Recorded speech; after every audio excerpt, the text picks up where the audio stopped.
So first things first, guys, we can see how cool that the Abyssal Warlord looks on the front of the box, and as we turn it to the rear we can see that there's different options for the Abyssal Warlord. You can have a bare head option as illustrated here, or you could have a helmet as illustrated there.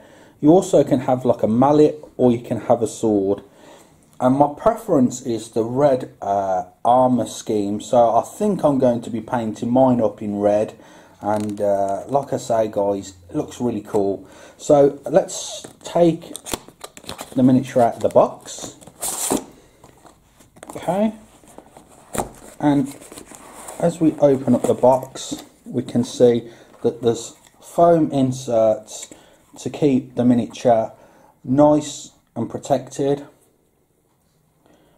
We've got the front of his torso and legs, back of the torso, a shield, an arm, and we take off another layer of foam, and we've got some other parts here as well. We've got the cape,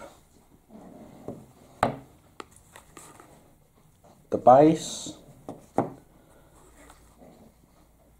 part of an arm, another small part of an arm, part of the chest armour here,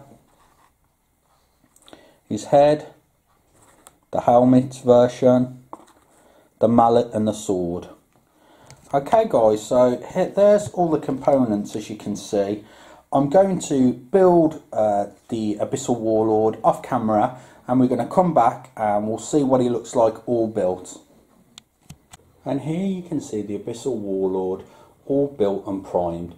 I did a tiny little bit of green stuff work on the cloak there just to blend it in where it meets the shoulders, but it was very simple to do. Other than that, completely straight build, guys, really simple to put together.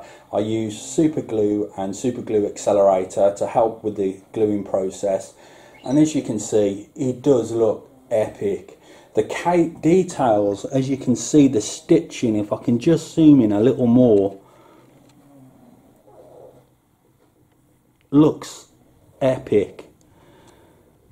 But let me know what you think of the Abyssal Warlord in the comments field down below, guys. I really want to hear your thoughts on this miniature. I think it looks wonderful. But anyway, guys, thank you very much for watching this video. Don't forget to check the description box for Scale 75's web store, and I'll catch you in the next one.